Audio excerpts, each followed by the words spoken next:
శివాయ. ఓం నమో నారాయణాయ. నరదృష్టి కర్మ నివారణ, సంచిత కర్మ, ప్రారబ్ధ కర్మ, ఆగమిక కర్మ, దగ్ధ నివారణ, తులాభార కాలభైరవాయ నమో నమః. ఓం దిగంబరాయ విద్మహే గజవాహనాయ ధీమహి తన్నో కపాలకాలభైరవ ప్రచోదయాతు. ఓం ఇంద్రాణీ శక్తిదేవ్యై నమోస్తుతే. హరి ఓం. మా ఛానల్కి స్వాగతం. చూస్తున్న వీక్షకులకు, ప్రేక్షకులకు, ప్రియ కాళభైరవ భగవద్బంధులకి స్వాగతం పలుకుతూ, మమ్మల్ని ఎంతగానో ఆదరిస్తూ ఉండబడినటువంటి ప్రియ సోదర సోదరీమణులకు, సనాతన ధర్మ సంరక్షకులకు, వీక్షకులకు, జ్యోతిష్య అభిమానులకు అందరికీ స్వాగతం పలుకుతూ, అందరికీ జంధ్యాల పండుగ శుభాకాంక్షలు, రాఖీ పూర్ణిమ శుభాకాంక్షలు, రక్షాబంధన్ శుభాకాంక్షలు, అట్లనే కృష్ణ పరమాత్ముని కృష్ణాష్టమి జయంతి పండుగ శుభాకాంక్షలు. 16/8/2024 నుండి 31/8/2024 వరకు పుట్టినటువంటి వారందరికీ కూడా ముందస్తుగా జన్మదిన శుభాకాంక్షలు. గతంలో వివాహం చేసుకున్న వారికి వివాహ వార్షికోత్సవ శుభాకాంక్షలు. ద్వాదశ రాశుల్లో గ్రహ గమనాల్ని ఒకసారి పరిశీలన చేద్దాం. వృషభ రాశిలో కుజ భగవానుడు మరియు గురు సంచార స్థితి. 12 సంవత్సరముల తర్వాత వృషభ రాశిలో గురుమంగళ యోగంతో సంచార స్థితి ఉండడం. సింహరాశిలో 12 సంవత్సరాల తర్వాత రవి స్వక్షేత్రకంగా ఉంటూ బుధ శుక్ర కలయిక త్రిగ్రహ కూటమి సంచార స్థితి. కన్యరాశిలో కేతు సంచార స్థితి. కుంభరాశిలో 30 సంవత్సరముల తర్వాత శని భగవానుడు వక్రగమన సంచార స్థితి. మీనరాశిలో రాహు సంచార స్థితితో ద్వాదశ రాశుల్లో గ్రహ గమనాలు ఈ విధంగా ఉన్నాయి. వృషభ రాశి వారికి 12 సంవత్సరాల తర్వాత వృషభ రాశిలోని గురుమంగళ యోగం సంచారం చేయనప్పుడు ఎలా ఉంటుందో ఈ వీడియోలో సవివరంగా సంపూర్ణంగా తెలుసుకుందాం. వృషభ రాశిలో ఏ నక్షత్రాలు వస్తాయనగా కృతికా నక్షత్రంలోని 2, 3, 4 పాదాలు, రోహిణి నక్షత్రంలో 4 పాదాలు, మృగశిర నక్షత్రంలో 1, 2 పాదములు కలిపితే వృషభ రాశి అవ్వడం జరుగుతుంటుంది. చాలామందికి పుట్టినటువంటి కాల సమయంలో డేటా ఆఫ్ బర్త్లు లేనటువంటి కారణం వలన పేరు యొక్క మొదటి అక్షరాన్ని అనుసరిస్తూ తెలుసుకునే ప్రయత్నం చేద్దాం. ఈ, ఉ, ఏ, ఓ, వా, వి, ఉ, వే, ఓ అక్షరాల వర్ణుడు వృషభ రాశి జాతకుడే. వృషభ రాశి యొక్క అధిపతి శుక్ర భగవానుడు. రాశిలోనే 12 సంవత్సరముల తర్వాత కుజుడు మరియు దేవగురు బృహస్పతి సంచారం చేయడము వృషభ రాశి వారికి ఇది చాలా మంచి కాలము అని చెప్పి గమనించగలగాలి. అయితే రాశిలోనే కుజుడు సంచారం చేయడం వలన కుజదోషం ప్రభావం కావడం వల్ల మీరు కష్టపడి పనిచేస్తూ ముందుకు వెళ్తూ ఉంటారు. అనేక మంది చేతగాని వారు మిమ్మల్ని ఏదో ఎగతాళి చేయాలనో, వాళ్ళు ఏం చేయగలరండి, ఆయన చేసేప్పుడు చూద్దాంలే, అది చేద్దాంలే, ఇది చేద్దాంలే అని చెప్పి మీ చుట్టుపక్కల ఉండబడిన వారందరూ మిమ్మల్ని అనే ప్రయత్నం చేస్తూ ఉంటారు. కారణం ఏమిటయ్యా అంటే అనేక మంది మిమ్మల్ని అంటున్నారంటే మీరు ఏదో తప్పు చేస్తున్నారో, మీకు చేతగంతనమో కాదు, అందరికన్నా భిన్నంగా మీరు కష్టపడుతున్నారు, సక్సెస్కు తొలిమెట్టు అవుతున్నారు అని చెప్పి చుట్టుపక్కల ఉండబడిన వారందరూ గమనించబట్టి నువ్వు ఎక్కడ ఎదగకూడదు అనేటువంటి ఆలోచించి కొందరు పని కట్టుకొని మిమ్మల్ని విమర్శించడము, టార్గెట్ చేయడం జరుగుతూ ఉంటుంది. దయచేసి వృషభ రాశి జాతకులు ఆవగింజంత కూడా ఆలోచించాల్సిన అవసరం లేదు. మీరు ధర్మబద్ధంగా, న్యాయబద్ధంగా కష్టపడుతూ మీరు ముందుకు వెళ్తండి. అద్భుతమైన ఈ యొక్క గురుమంగళ యోగం వలన మనోధైర్యం, అద్భుతమైన విజయం వృషభ రాశి వారి సొంతం అని చెప్పి గమనించాలి. ఏడాది తర్వాత రవి భగవానుడు స్వక్షేత్రంలో ఉంటూ అక్కడ బుధుడు సంచారం చేయడం వలన బుధాదిత్య రాజయోగము, ప్రభుత్వ ఉద్యోగం ప్రయత్నం చేసేవారికి ఇది చాలా మంచి కాలము. అక్కడే శుక్రుడు కూడా ఉన్నాడు కనుక వీలైనంత వరకు మీ జన్మ నక్షత్రం రోజున పూర్ణిమ, అష్టమి, అమావాస్య తిథి యందున దూరావాయు జల ప్రయాణం పెట్టుకోవద్దు. ప్రమాదాలు పొంచి ఉన్నాయి, శత్రువులు పొంచి ఉన్నాయి. యంత్రాలతో, ఆయుధాలతో మీరు దయచేసి చెలగాటం ఆడవద్దు అని చెప్పి జ్యోతిర్విజ్ఞానం తెలియచేస్తుంది. రాజ్యస్థానంలో 30 సంవత్సరాల తర్వాత శని భగవానుడు వక్రగమన సంచార స్థితిలో ఉండడం వలన వృత్తులలో, ఉద్యోగంలో, వ్యాపారంలో మీరు మరో మైలురాయి అధిగమించబోతున్నారని చెప్పి గమనించాలి. కనుక హోటల్ వ్యాపారస్తులు, రాజకీయ సేవారంగంలో ఉండబడిన వారు, సంపూర్ణ సాఫ్ట్వేర్ హార్డ్వేర్ ఉద్యోగస్తులు, వ్యవసాయ సోదరీమణులు, గృహ భవన నిర్మాణ కార్యక్రమం చేసేవారు, మార్కెటింగ్ రంగం బిజినెస్ చేసేవారు, అలాగే రియల్ ఎస్టేట్ వ్యాపారాలు చేసేవారికి ఓపిక, పట్టుదలం, సహనం ద్వారా అద్భుతమైన విజయం మీ సొంతం కాబోతుందని చెప్పి గమనించాలి. ముఖ్యమైనటువంటి పండగల గురించి క్లుప్తంగా, సవివరంగా, సంపూర్ణంగా తెలుసుకుందాం. 17వ తారీఖున శనివారం శనిత్రయోదశి, 19వ తారీఖున రాఖీ పూర్ణిమ, జంధ్యాల పండగ అని చెప్పుకుంటూ ఉంటాం. అంటే ఈ భూమండలం అంతను కూడా శ్రావణ మాసం రాగానే లక్ష్మీదేవతల యొక్క పూజల చేత మనకు మొదటి శుక్రవారము, రెండవ శుక్రవారము, పూర్ణిమ, మూడవ శుక్రవారము, నాలుగో శుక్రవారం సందర్భంగా ప్రతి ఇంట అంగరంగ వైభోగంగా లక్ష్మీమాత పూజ చేసుకుంటూ ఉంటాం, వరలక్ష్మి పూజ చేసుకుంటూ ఉంటాం. కనుక సంవత్సరానికి ఒక్కరోజు వచ్చేటువంటి ఈ జంధ్యాల పండగ తల్లిని మించిన దైవము లేదు, గాయత్రి మంత్రాన్ని మించిన మంత్రము లేదని ఎలా చెప్పుకుంటామో అందరూ కూడా బ్రాహ్మణులు, వైశ్యులు, క్షత్రియులు, విశ్వకర్మలు, పద్మశాలీస్ అందరూ యజ్ఞోపవీతాన్ని మార్చుకొని సూర్య నమస్కారం చేసుకొని కనీసం 108 సార్లైనా గాయత్రి మంత్రాన్ని ఉచ్చరించడం వలన అమ్మవారి యొక్క ఆశీస్సులు అద్భుతమైన మనందరికీ శ్రీరామ రక్ష అని చెప్పి గమనించాలి. ప్రతి ఒక్క అబ్బాయి తోడబుట్టిన చెల్లెలి చేత రాఖీ బంధనం, రక్షాబంధనం కట్టించుకోవడం చేత మనకు శ్రీరామ రక్ష. అన్న అంటే నాన్నలో సగభాగం, అమ్మలో సగభాగం. చెల్లి అంటే మన క్షేమాన్ని కోరుకునేటువంటి మనకు తల్లితో సమానమంటే అమ్మాయి. కనుక అమ్మాయితో మనము బొట్టు పెట్టించుకొని, కంకణం కట్టించుకొని, రక్షాబంధనం చేయించుకోవడం వలన మన కుటుంబానికి శ్రీరామ రక్ష అని చెప్పి మనము గమనించాలి. కనుక మనమందరం కూడా మన ధర్మాన్ని పాటిద్దాం. సకుటుంబ సపరివార సమేతంగా అన్నగారింటికి, వదిన గారింటికి ఆడపడుచులు వెళ్ళడం, అంటే ఆడపడుచు గారు బావగారింటికి ఈ అన్నగారు, మరదలు గారు వెళ్ళడం వలన సకుటుంబ సమేతంగా కుటుంబంలో అందరికీ నిత్యము మంచి మనస్సులు, సత్ప్రవర్తన, నిండు నూరేళ్ళ ఆయురారోగ్యాలు ప్రసాదించే శక్తి ఈ శ్రావణ పూర్ణిమకు ఉంటుందని చెప్పి గమనించాలి. శ్రవణ నక్షత్రం రోజు పూర్ణిమ అవ్వడం వలనే ఇది శ్రావణ మాసం అవుతుంది.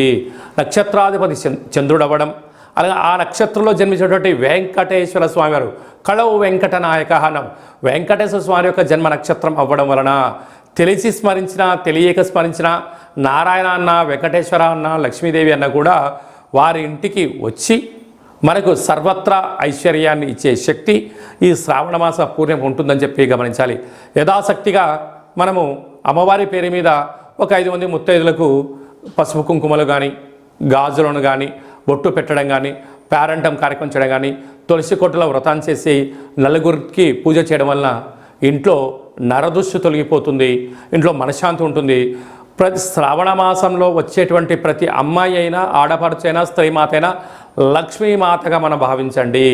అబ్బాయిలు వచ్చారు, పురుషులు వచ్చారు, పెద్దవారు వచ్చారు, శ్రీమన్నారాయణుడిగా భావించండి. అంతా మంచే కలుగుతుంది. అంకే మనకు గీతలో కృష్ణ పరమాత్మ చెప్తాడు, యద్భావం తద్భవతి. నువ్వు ఏ మనసుతో చూస్తావో వాళ్ళు మనకు ఆ రూపంలో కనపడతారట. కనుక ఈ స్త్రీమాతలందరినీ కూడా లక్ష్మీ రూపంగా భావించండి.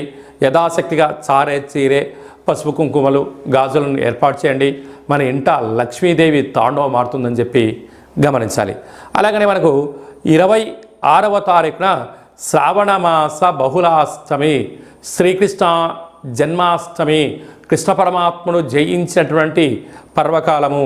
కనుక మనమందరము కూడా ప్రతి ఇంట్లో సింహద్వారం దగ్గర నుండి లేక తులసి కోట దగ్గర నుంచి ఇంట్లోకి ఒక 27 అడుగులు కృష్ణుడి యొక్క పాదాలను వేయండి. కృష్ణ పరమాత్మునికి తులసితో అర్చించండి. స్వామివారి యొక్క ఆశీస్సులు కలుగుతాయి. ఆ రోజు కృష్ణ పరమాత్ముని యొక్క అష్టకాన్ని వినడం, గోకులాష్టమి ఎంత పెద్ద పండుగనో మనం అందరికీ తెలుసు. అలాగా చక్కెర పొంగలని, పాయసంతో ఉన్న పదార్థాన్ని నైవేద్యం పెట్టడం, వెన్న ముద్దను ఏర్పాటు చేయడం, మన యొక్క అబ్బాయిలకు కానీ అమ్మాయిలకు కానీ చిన్నపిల్లలకు కృష్ణుడి యొక్క అలంకరణ చేసి దైవం మానుష రూపేణ అంటే చిన్నపిల్లలు దైవంతో సమానం అని చెప్పి మనం గమనిస్తూ ఉంటాం. వాళ్ళకి అలాంటి అలంకరణ చేసి వారికి సంపూర్ణమైన తృప్తికరమైన ఆహారం పెట్టడం వల్ల కృష్ణ పరమాత్ముడే మన ఇంటికి వచ్చాడా అన్నట్టు కళ ఉంటుందని చెప్పి గమనించాలి. కనుక మనమందరం కూడా భగవంతుణ్ణి సేవ చేద్దాం. కష్టాలు రాకుండా ఉండేదానికన్నా ఎంతటి కష్టం వచ్చినా దాన్ని అధిగమించే ధైర్యాన్ని ప్రసాదించమని భగవంతుని కోరుకుందాం. అలాగనే శ్రావణ మాసంలో కపాల కాళ భైరవ స్వామి యొక్క పూజ, స్మరణ, కూష్మాండ దీపము, సౌభాగ్య ముడుపు కట్టడం వలన మనకు అద్భుతమైనటువంటి కాలాన్ని శాసింపజేసే శక్తి కాలభైరవుడికి ఉంటుందని చెప్పి గమనించాలి. కనుక వీలైతే ఇంట్లో చేసుకోండి, కుదరలేదు ఈ కేంద్రమును సంప్రదించినట్లయితే మన యొక్క దేవాలయంలో శుద్ధాష్టమి, బహుళాష్టమి, పూర్ణిమ, అమావాస్య సందర్భంగా కాళభైరవ స్వామి వారికి అభిషేకము, అర్చన, హోమము, కూష్మాండ దీపము, సౌభాగ్య ముడుపు కట్టడం జరుగుతుంది. కనుక మనం అందరము కూడా పూజలో పాల్గొందాం. పూజ కార్యక్రమం అంతా కూడా మీకు వాట్సాప్ కాల్ ద్వారా ప్రత్యక్ష ప్రసారాన్ని కూడా చూపించడం జరుగుతుంది, గమనించగలగాలి.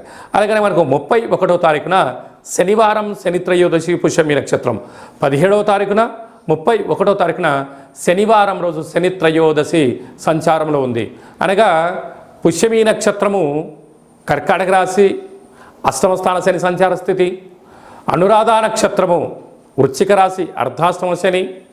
ఉత్తరాభాద్ర నక్షత్రము మీనరాశికి ఏలనాటి శని.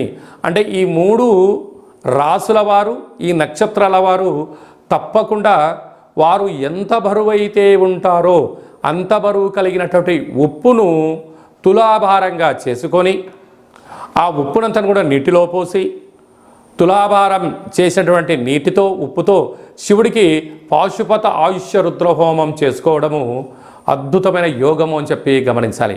అలాగనే మనకు వెదరు కర్రలు ఉంటాయి, వెదరు కర్రలను కూడా తులాభారం చేసుకొని హోమంలో వేయడం. అలాగనే మరొక స్వరూపము శని స్వరూపము బొగ్గులు.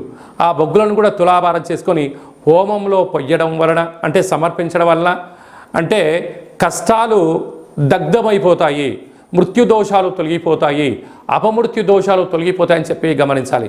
అంటే భగవంతుడికి ఆ యొక్క శనైశ్వర స్వామి వారికి తైలాభిషేకం అన్నా, లేదంటే ఆ నూనెను తులాభారం చేసుకొని హోమంలో వేయడం కానీ, దీపాన్ని వెలిగించడం కానీ, ఉప్పును తులాభారం చేసుకొని నీటిలో పోసి శివుడికి రుద్రాభిషేకం చేయడం కానీ, ఆ వెతరు కర్రలతో తులాభారం చేసి హోమంలో వేయడం కానీ, ఈ బొగ్గులను అంటే కష్టకాలంలో ఉన్నప్పుడు ఆ వ్యక్తి పిచ్చోడిలాగా ఇబ్బందిగానే పడుతూ ఉంటాడు.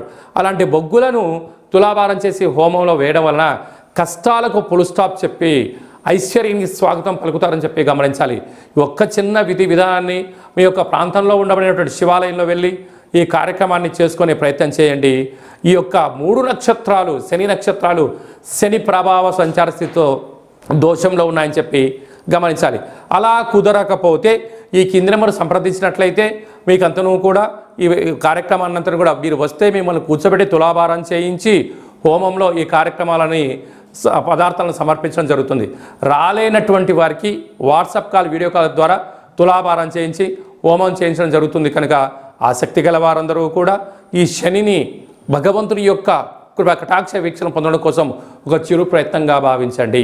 ఇంకనూ మనం విజయం సాధించగలగాలి అన్నట్లయితే ఈ యొక్క పాత్ర కంచు పాత్ర. ఈ యొక్క పాత్రలో మనకు 12 రాసులు అచ్చు వేయడం జరుగుతుంది. కనుక ఈ యొక్క పాత్రను ప్రతిరోజు మనం ఇంట్లో పూజా మందిరంలో పెట్టుకొని పూజ చేసిన తదనంతరము ఇలా ఒక్కసారి శబ్దం చేసినట్లయితే ఓం అనేటువంటి ఓంకార శబ్దం రావడం జరుగుతుంటుంది. ఈ యొక్క శబ్దాన్ని ఒకసారి చూడండి.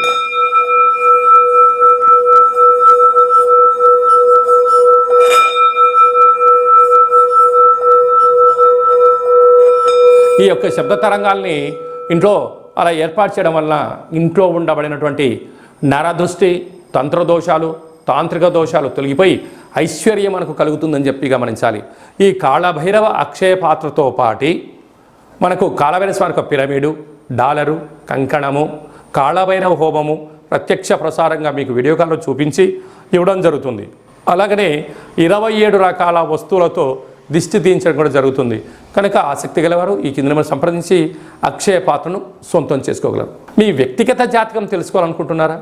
మీ పేరు, పుట్టినటువంటి కాల సమయంలో తేదీ, నెల, సంవత్సరం, సమయం రాసి మీరు వాట్సాప్లో పంపించగలిగినట్లయితే 100 సంవత్సరాల జాతకాన్ని సంపూర్ణంగా సవివరంగా అచ్చ తెలుగులో రాసి పంపించడం జరుగుతుంది.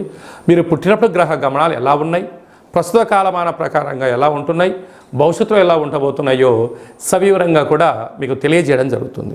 అలాగనే చాలామందికి డేట్ ఆఫ్ బర్త్లు లేనటువంటి వారికి మీ పేరు యొక్క మొదటి అక్షరాన్ని అనుసరిస్తూ ఆ రాశిని తెలియచేస్తూ రాశికి ఉండబడిన గ్రహ గమనాలను తెలియచేస్తూ కాళభైరవ ఉపాసన చేత రమణ శాస్త్రం ద్వారా భూత భవిష్యత్ వర్తమానాన్ని తెలియజేయడం జరుగుతుంది.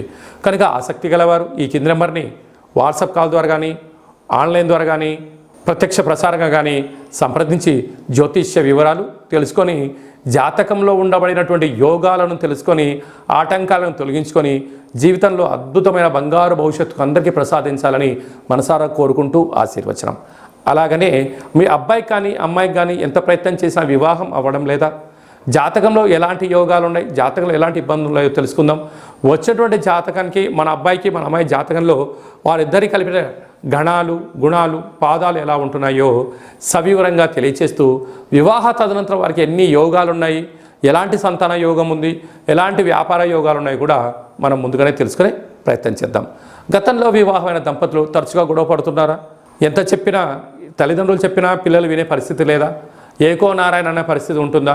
కనుక భార్యాభర్తలు ఎందుకు అలా అనుకుంటున్నారు? జాతకంలో దోషమా, గ్రహ సంచార స్థితిలో అనుకూలం లేకపోవడమా ఉంటుంది. కనుక వారిద్దరి యొక్క పేర్లను గోత్రనామాలను వారి యొక్క జాతకాలు పంపించినట్లయితే చూసి వాళ్ళిద్దరూ పార్వతీ పరమేశ్వరులు ఎలా కలిసి ఉంటున్నారో అలా కలిసి ఉండే ఆధ్యాత్మికమైన సలహా సూచన ఇవ్వడం జరుగుతుంది. కనుక మనం అందరం కూడా కష్టాలను తొలగించుకుందాం, ఐశ్వర్యానికి స్వాగతం పలుకుదాం. అందరికీ మరొక్కసారి కాళభైరవ స్వామి యొక్క ఆశీస్సులు, శుభాకాంక్షలు. అందరికీ శుభం, జయం, లాభం జరగాలని కోరుకుంటూ ఆశీర్వచనం. ఓం శతమానం భవతి శతాయు పురుష సతేంద్రియ ఆయుష్యేవేంద్రియే ప్రతిష్టతి. ధనం ధాన్యం బహుపుత్రలాభం శత సంవత్సరం దీర్ఘమాయు. సర్వే జనా సుఖినో భవంతు, లోకా సమస్తా సుఖినో భవంతు. సర్వం శ్రీకృష్ణార్పణమస్తు. హరి ఓం. ఈ వీడియో మీకు నచ్చినట్టయితే లైక్ చేయండి, షేర్ చేయండి, మా ఛానల్ని సబ్స్క్రైబ్ చేసుకోండి. అందరికన్నా మీ వ్యక్తిగత జాతకాన్ని మీరు ముందే తెలుసుకోవాలనుకుంటున్నారా? అందరికన్నా విజయ పరంపర మీ ఒక్కరికే కావాలనుకుంటున్నారా? అందరికన్నా ఐశ్వర్యాన్ని ఆనందాన్ని సంపాదించేటువంటి ఆధ్యాత్మిక సలహాలు అందరికన్నా ముందే మీరు వినాలనుకుంటున్నారా? అయితే గంట సింబల్ ప్రెస్ చేయండి, అలానే బటన్ కూడా తెలియచేయండి. మీరు ఎవరి క్షేమాన్ని అయితే కోరుకుంటున్నారో, మీ క్షేమాన్ని ఎవరైతే కోరుకుంటున్నారో వారందరికీ ఆధ్యాత్మికమైనటువంటి వీడియోని షేర్ చేసి భగవంతుడి యొక్క ఆశీస్సులు పొందగలరు.